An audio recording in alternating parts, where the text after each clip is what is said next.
Hello viewers, আসসালামু আলাইকুম। কেমন আছেন আপনারা? আশা করি আপনারা সবাই ভালো আছেন। দিনকাল কেমন যাচ্ছে, কী অবস্থা সবার, অবশ্যই কমেন্টে বলবেন। চ্যানেলে নতুন হয়ে থাকলে অবশ্যই একটা সাবস্ক্রাইব করে দিবেন, আর অবশ্যই একটা লাইক, একটা কমেন্ট শেয়ার করে দিবেন বন্ধুদের মাঝে। তো আমাদের পিছনে যে একটি গাছ দেখতে পাচ্ছেন, এই গাছটি মূলত একটা আম গাছ। আম গাছ তো বিভিন্ন ধরনের আম গাছ থাকে, তার মধ্যে আমাদের গ্রামে যদি সর্বপ্রথম সেরা যদি গাছ হয়ে থাকে তাহলে এই সেই আম গাছ।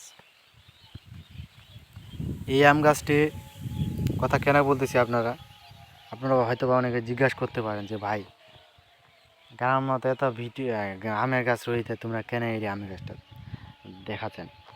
ভাই, আমি মূলত দেখাচ্ছি এই জন্য, এই আমের গাছটাতে আমার একটা ঐতিহ্য আছে। আমি এই আমের গাছের পর অনেক রেস্ট নিছি, অনেক ঘুমাইছি। আপনারা হয়তো বা ভাবতে পারেন গাছের মধ্যেও কি ঘুমানো যায়?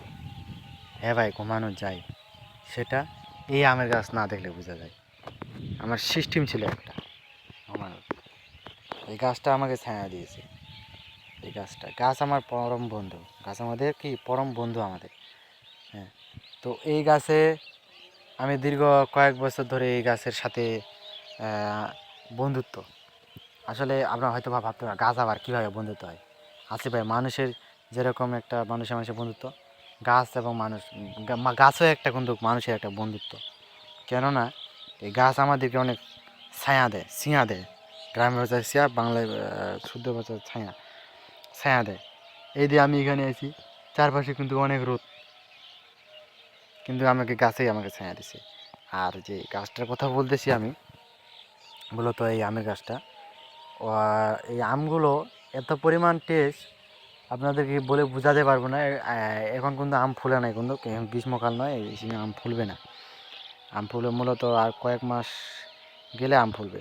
আর এই আমের গাছ আমগুলো এত স্বাদ, আমি আপনাদেরকে বলে বোঝাতে পারবো না ভাই।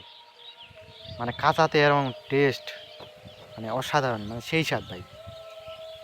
তো এটাই ছিল আজকের ভিডিও। হ্যাঁ ভিউয়ার্স, আপনাদের একটা জিনিস ভুলা হয় না। আর আপনারা যদি এই আম খাইতে চান তাহলে চলে আসবেন আমাদের এই কান্দরে। অবশ্যই চলে আসবেন, আমরা অবশ্যই আপনাকে খাওয়াবো। অবশ্যই চলে আসবেন আপনারা। তো ঠিক আছে, ধন্যবাদ সবাইকে।